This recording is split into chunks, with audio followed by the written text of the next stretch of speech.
Greninja, did it get a significant buff or did it get underbuffed?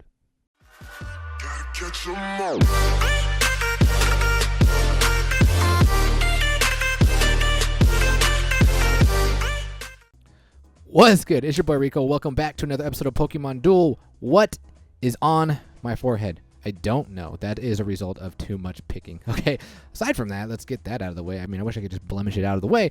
But anyway, we got so many buffs today. Well, we got news of a lot of buffs that are coming tomorrow, and I cannot wait to further talk about this. We are actually going to go to Reddit, okay, because it's cleaner there.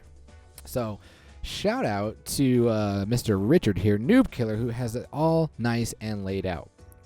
We're going to go over all of these buffs, and then we're going to talk about the Greninja. We're going to first start with the Primarina. Change Sparkling Aria 109 to Sparkling Aria 119.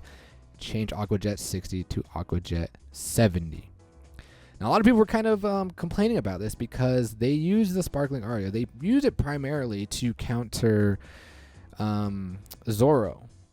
But with the Manaphy getting a God buff, which we'll come to later, it's imperative to run the Primarina with the Manaphy. Like, why would you run it without it? So regardless, you're not going to be doing, you're going to be hitting well over 109.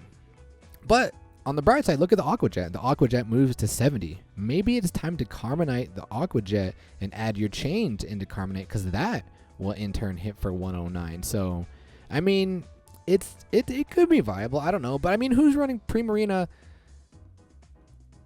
without a water deck? Like I said, it's imperative to bring Manaphy in. I mean, unless you're running the round decks, do people still run that? I mean, I think that'd be the only reason why you'd run Primarina. But because of the Manaphy, you're going to have a Manaphy if you're going to be running Primarina. That's my opinion. Keldeo, we predicted that Keldeo was going to get a buff, but it's not the buff that I predicted with his his blue attack. So Keldeo Ordinary Form changed the effect of the justified ability, added text to ability to accommodate its changing forms. It can immediately change forms without moving to the PC. Change Sacred Sword 51 to Sacred Sword 70. Now here, what Richard bolded it's something we can discuss, something we can I guess we can speculate about for the next, 5 hours until we actually get all the information. But Keldeo Resolute Form is scheduled to appear with the next update of the recommended booster, and it has an ability that buffs your Cobalion, Terrakion, and Virizion. What does that mean? That buffs those? Does it mean buffs in damage? Does it mean share in ability? Like, what do you guys think that means? I mean, if it's just a buff in attack, I don't know. I'm kind of over just everything buffing in attack. Like, pretty soon, in a year from now, everything's going to be hitting for well over 250. Like, that's kind of, I don't know. It's kind of annoying. I'd rather see some sort of like share of an ability. I'm not entirely sure, but something more than just a buff of an attack. So we have the Entei change Sacred Fire 120 to Sacred Fire 140, which it's good. It's like that's the damage tier we're in now, so I do like that. But it still has that the stomp at like 60 or something like that, or maybe it's more. I don't know. But Suicune, I do like the buff to Suicune, and I think they buffed him perfectly. Hydro Pump to 100. You can put chains in there, and now it can compete with the Zoro if you choose to run the Suicune in a ice deck, but at the same time, a water deck with Suicune that's hitting for 130, possibly 140 if you have it chained. So I really like the buff of Suicune. They don't need to do anything with Ice Beam because Ice Beam, it's not meant to necessarily KO an opponent. It's meant to status condition. So I really, really like this buff with Suicune. Now Manaphy, thank God Manaphy did get the God buff. They changed the Ocean's Gift ability, increasing the ability base damage buff capability from 20 to 30. That is going to be absolutely insane. And added the effect that prevents your water type Pokemon from becoming newly burned while Manaphy is on the field. Like that's absolutely beautiful. That's something that I thought that the Milotic would have, but no, Manaphy got it, and for damn sure, I am definitely going to be crafting Manaphy. We're going to be doing it tomorrow. We're going to be doing booster openings, and if we don't get the Manaphy, we're definitely crafting the Manaphy because I have enough materials. Infernape, I do like this buff. They changed the Drive Kick 90 to Drive Kick 120. So now you can go for some cheese because it hits higher, but you're going to need some chains in there, and you're going to need something that's going to buff the attack. So I mean, I think it'll fit well in a flame deck. Mach Punch 40 to 70, which is fine. They increase the size of Detect, which I mean, I haven't really been able to see any use of Detect because Detect gives an additional MP, right? If it hits the following turn. So I haven't seen any cheese or effectiveness with Infernape, but I don't know. We'll see. We'll see how that plays out. Now, here is the topic. Greninja. Change Water Shrieking 20. No, you know, we're going to come back to Greninja because I want it to be the last thing we talk about. Okay. Kyogre, finally, thank God. Kyogre and Groudon raised their MPs to 2. They're going to be pretty. Kyogre's going to be absolutely insane with the mana fee. They changed them to 2 MP. They removed the conditional. Of Primal Rage. But Break Energy 50 becomes Break Energy 90. I think it has an attack for like 110, 130. It does have the Tidal Wave that moves the figures. I think Kyogre is finally going to make its way into the meta. So same thing with Groudon. Because he doesn't have a purple, they increase his damage to 130 and 100. I cannot wait for this. Now, I think Rayquaza... I mean, we also did get the Primal. We also got the Primal forms, right? Yeah, boom. They alluded to this. They tweeted about this. We're going to be getting Primal forms. Oh, man. There's just so much. I can't wait. But Rayquaza, I think they've only nerfed 2 figures before. DOA and the why can't I think of him? Can't think of the Blob. Can't think of it. But the Psychic. You guys know what I'm talking about. For some reason, I can't think of their names. But they nerfed them, and they kind of nerfed. Well, they did nerf Rayquaza. They no longer gained the MP from its ability, from the Primal Rage ability, because of the Dragon Sphere. Now, Lugia, I want to talk about. Pokefodder, come back to Pokemon Duel, please. Lugia is, I think, is like one of his favorite figures. And they changed, thank God, dude. They changed Aeroblast. Like, why was Aeroblast ever 70 damage? I'm pretty sure in the Game Boy games, like it did, I think it had a base of 100 or 110 or 120. I could be wrong. I could be completely wrong. But I swear, Aeroblast looked cool, and it was a high damage attack. But I'm glad they changed it to 120. And I think that he actually has a buff, or his ability. Actually, I don't even have Lugia. I really don't think I have Lugia. Please let me know in the comments below what Lugia's ability is. I thought it was something to do with, like, if there's water mons either in your PC or the bench, it buffs Lugia's attacks or something like that. Please let me know in the comments below. We might need to craft a Lugia. Mimikyu. What's with the random Mimikyu? Like, what? We're buffing water and fire. And I don't know. Mimikyu gets a buff. That's cool, I guess. Who runs Mimikyu? Does anybody run Mimikyu anymore? Gyarados, I am upset. I think they underbuffed Gyarados. They changed his Hyper Beam from 100 to 110. So once you evolve, you're hitting for 120. Well, you know what? Actually, because everyone's gonna be having a mana fee, so it hits for 150. So maybe that is the right play. I take that back. Tentacruel, they added the Speed Booster ability because Tentacruel is a 1 MP. So if you do evolve it, can you imagine the Tentacle decks? Because you can have 6 of them. The 3-figure rule does not apply to them. If you evolve them, 2 MP, Tentacle Sting hits for 110. Throw 1 mana fee in there, 140. That's insane, man. Dude. Tentacles decks could be scary. And then last but not least, the Monferno. Change Scratched 40 to Fury Swipes. So they made them a little easier to evolve. So that means if you do evolve your Infernape, it's hitting for 130. The Drive Kick. I saw what they did there. All right, let's talk about Greninja. This beloved figure, Greninja, is so cool, man. He is one of the coolest figures, Pokemon ever. Like, in the franchise, he's pretty badass, okay? They changed it to 40. Why? I'm going to plead my case. Why I think Greninja got underbuffed. It gets heavily outperformed by a Alolan Sandslash. Alolan Sandslash has the base of his, I don't even remember what the attack is, but it's 50. His spinner is 50, and it's larger than Greninja's Water Shrieking. Also, Alolan Sandslash acts more of a ninja than Greninja does because of his Snow Cloak ability. You can't attack it. He just moves under it. That's ninja-like things to me. Why does this man not have an ability? Well, let's take a look at the abilities that he has in the games. Protein doesn't matter. Doesn't apply to Pokemon Duel. But if you guys don't know what Protein does, in battle before using any move except struggle, a Pokemon with protein as its ability will change its type to be the same type as the move it is using. It's not going to apply to us because we have what? Water Gun or Water Shrieking and Hydro Pump. We're just going to be water. So that doesn't apply to Pokemon Duel. Now what about the Torrent ability? When a Pokemon with Torrent uses the water type move, the move's power will be increased by 50% if the user has less than or equal to 1/3 of its maximum HP remaining. Now this could somewhat apply to Pokemon Duel. What if it is what if it's somehow like if 1/3 of your water deck gets KO'd or is in the PC, your damage increase, like it doubles. So like what if that means that your Water Shrieking hits for 80 or something? No, that'd be too MP. That'd be too OP. Never mind. Maybe, I don't know. I could see like if you have 2 of your mons in the PC, it boosts, let's just say it adds plus 50. So after it spins, let's say it spins twice, it hits for 80 and then it gets plus 50, so it hits for 130. I mean, it's kind of a stretch, but I think it could apply. But the main one I want to talk about is the Battle Bond.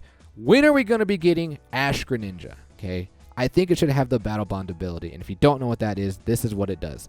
When a Greninja with Battle Bond directly causes another Pokemon, excluding allies, to faint by using a damaging move, unless this ends the battle, it will change into Ash Greninja. Now, when you have Ash Greninja, his Water Shrieking, I think, please let me know in the comments below. I could be wrong. I think that his Water Shrieking is guaranteed to hit 3 times. So, what if we do have the Battle Bond ability, you KO him on, Greninja evolves into Ash Greninja, and then your Water Shrieking, instead of it being a spinner of 40, what if it's just a solid attack of 120? A solid 120 gold, I think, would be viable, especially when you have Manaphy in your deck. Now it's hitting for sure 150. I mean, Rayquaza has a 140 gold. Why not give Ash Greninja a solid 120, 150 if you have Manaphy, but why not give him a solid 120 gold, just as big as Arcanine? I think that I like that. I think that would be good. And again, Greninja has dodge. Why does Greninja have dodge? Greninja does not need dodge. I feel like Greninja got underbuffed. Please let me know in the comments what you guys think about Ash, or not Ash, but Greninja, and as well as all the rest of the figures, all of the buffs. We're going to be getting so much stuff. I cannot wait. So please, let's start the discussion in the comments below. Let's start everything. Let's talk about the Greninja. Let's talk about all the other water buffs, and please let me know what's going on with the Mimikyu. I don't know about that. But I have the monthly reset. It reset, I think, a few hours ago, earlier this morning, right? Midnight? I don't remember. I want to show you guys my last match of the month. I think I made it into top 1,000. So hold on, let me get the dual ID and then we'll watch my last match.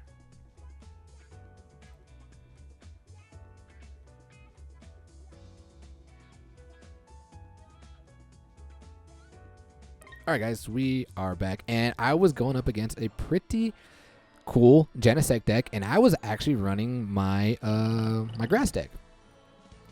So look at this deck, and again we got the Ampharos, man. I want Ampharos to go away.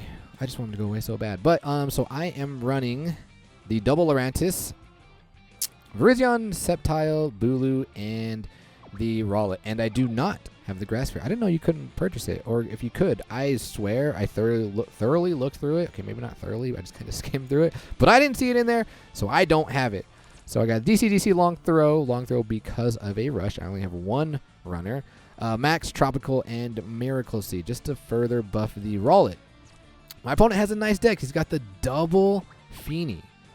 I think instead of double Feeny, though, I think you should have double Poliwrath. But anyway, double Feeny, Poliwrath, the Genesect, Lucario, and Ampharos. So he's got he's got, you know, the standard double Ampharos, and he's got the, well, he doesn't have the golden model. So he has all the plates except for the golden module. So I think he can only use one of his plates, though, right? The burn? No, burn and chill. Okay, so wait, what about this one? Okay, so he has 2 plates that can banish my figures. So, last match of the month. Let's see how it unfolds. He beat. Oh, actually, I wanted to talk about one thing before we even went into this. So, when you guys are playing against opponents, you got to know your matchups. So I knew this Poliwrath. The plan here with these Genesect decks is to attack with the Poliwrath, confuse my figures, because if my figures are confused, they are most likely going to roll into a miss, such as the Rowlet, such as the Lurantis, such as the Bulu. So right away, I knew my matchups. Wherever he puts Poliwrath, I definitely want to put either the Virizion or the Sceptile. Preferably the Sceptile, because Sceptile confuses pretty good. So the beginning of this match, we're both just setting up. Nobody really wants to make the first move in the center. So I take my time. I think I put my Rowlet next to my Lurantis. Yep, and I'm just kind of waiting. Oh, and Rowlet. Rowlet's actually a good attacker for the Poliwrath, or actually any figure relatively, because I evolve. He status conditions doesn't matter because I'm going to evolve if I KO him. So against the Poliwrath, I have 3 good figures. I have the Rowlet, the Virizion, and the Sceptile.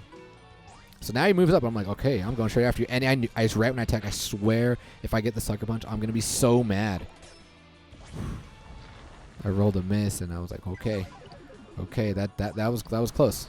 So he brings up the Poliwrath. Oh, and my battery is low. And we're going to bring up the Sceptile, because like I said, Sceptile. Confused Sceptile is not a problem, and we are just going to attack you again. I'm like, dude, we have the favorable roll. Let's go. Boom. Now we have the Dartrix. Dartrix is pretty cool. I like Dartrix. He's a cool Pokemon. And mine is, I think it's at level 5, right? Yeah, there's no way it's level 10. I don't think, at least. But he attacks with Poliwrath, and I'm like, why? Why would you attack with Poliwrath? Because I'm just going to evolve. Like, you can't confuse me. Well, you can, but I'm going to take the evolution. So I think he just wanted to confuse me and then attack because I would be a guaranteed miss. But I guess he even the opponent lacked me knowing that I was going to evolve. I don't know. Interesting choice here. I was like, I don't know what I want to do here. There were so many things I could have done. But I decided to take the safe route and just bring up my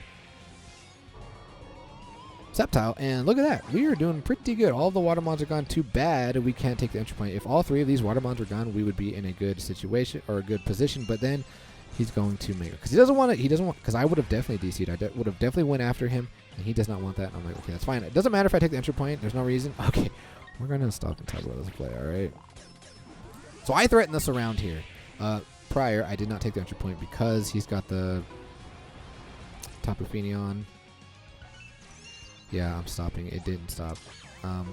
D Pro, no disrespect there, bro. I don't know why I double chanced there. I have no idea. I was like, what am I doing? So I bring on my Virizion. I'm like, I'm going to threaten this around, and he's going to have to attack with the Lucario. Neutral roll. And I'm like, okay, we're just going to DC. I have no idea what I was thinking. I DC'd and then I surrounded him. I was like, what? A waste. I don't know, guys. It was late at night. Not really. I don't know. I'm trying to find an excuse. There is no excuse. I don't know what I did there. But he brings up the Tapu Fini. I counter with the Tapu Bulu. And I don't know what opponent's here trying to do. Maybe he's trying to get the Pony Wish, but he does hit the Dazzling Gleam. I'm like, please don't. Pretty upset there. I think I max revive here because I was really mad that that happened. No, I don't. Okay, maybe not. Okay, yeah, here we go.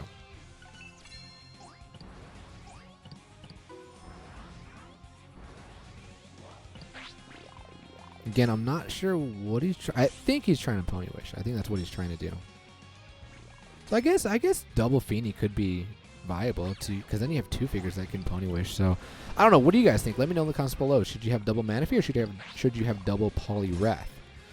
But I'm loving this Lurantis buff. I'm loving just being able to do this. Now here's the issue though. Now that my Bulu is confused, I'm like, I know it's coming. Please don't banish me. He pulls the Burn Drive. I'm like, come on, Bulu. Just hit. I can't remember the neutral he could hit, but he does hit this. Well, see you later, Bulu. Bulu is absolutely gone. So that's unfortunate. I think I DC here and go after the Genesect.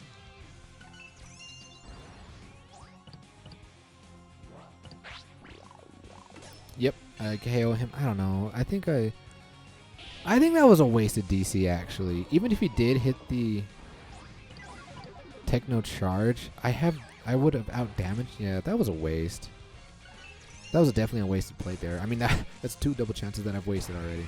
I think he's going to pull it off again because he's in trouble, and that's what you do when you're in trouble and you're rocking the Ampharos, and he's going to pull a switch, a brilliant switch. And I was like, wow, that was actually a good switch because now you can bring on both Watermons. I'm like, I like it.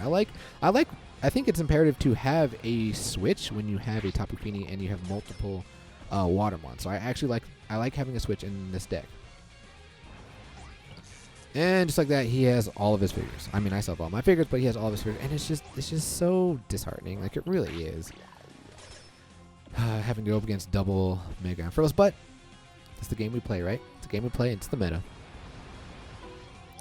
So, yeah, my opponent makes a mistake, he moves up, and I get to free surround, and we get to KO the Genesect. Now, here is a scary situation that I want to talk about, and I want to discuss this, and I want you guys to tell me what you guys would have done in this situation. So we put ourselves quite in the predicament. There is a dilemma here. He has Lucario, who does have the Aura Sphere. I have a Lurantis that gets destroyed by that purple. Now, I have a couple options here. I can attack with Decidueye. I mean, obviously, we need to get this Ampharos off of the board. Or we can bring back the Lurantis and attack with the Lucario. I do not have Gold Block on this deck. So, actually, yeah, he moves on the Tapu Fini. I have to attack here. We have to get rid of this Ampharos. Boom, I get rid of the Ampharos. Now he has to cover goal. Now this is the thing that I wanted to discuss. I was trying to go for that double kill. That would have been beautiful. That would have been game right there, but I don't. Okay. I already attacked. I already kind of ruined it. Okay. So prior to that, I attacked him. Now again, there was plenty of options. Do I attack Lurantis? With the Lurantis, do I attack the Lucario? Probably not, because then that gives him the momentum. Because then it would be his turn, and then he can attack the other Lurantis the following turn. So I agree with the move that I made there. But what I was actually contemplating, about jumping over and surrounding this Tapu Fini. No, that wouldn't have made sense either. I think I made the right play. For some reason, so you guys know how I am, how I'm always low on time, is because I'm going back and forth in my head of what I think I should do. I think I made the right play. Because now that puts me in a position to win. Because now he has to cover up goal. And then I can attack again. Oh, okay, that's what I was talking about. That's why I remember. The Pony Wish. I was debating if I should attack or not, because if he lands the Pony Wish, that's GG, boys. That's where the discrepancy, that's where the dilemma came from. So, do you guys think I made the right decision? Would you have been a little more passive, or would you have attacked? Would you surrounded? Please let me know in the comments below. But guys, we have what time is it? We have 30 minutes until maintenance, and maintenance is down. I don't know, 6 hours, 8 hours. Well, let's take a look. Maintenance goes down 6 hours long. So, in 6.5 hours, it's going to be pandemonium in the Pokemon Duel community. Actually, in like 3 hours, we'll probably get the leaks. But I can't wait, guys. I can't wait. Let's see. What's tomorrow? Wednesday. I might have to stream booster openings on Thursday. I have Thursday off, so I don't know. I'll let you guys know. But until then, ladies and gentlemen, peace.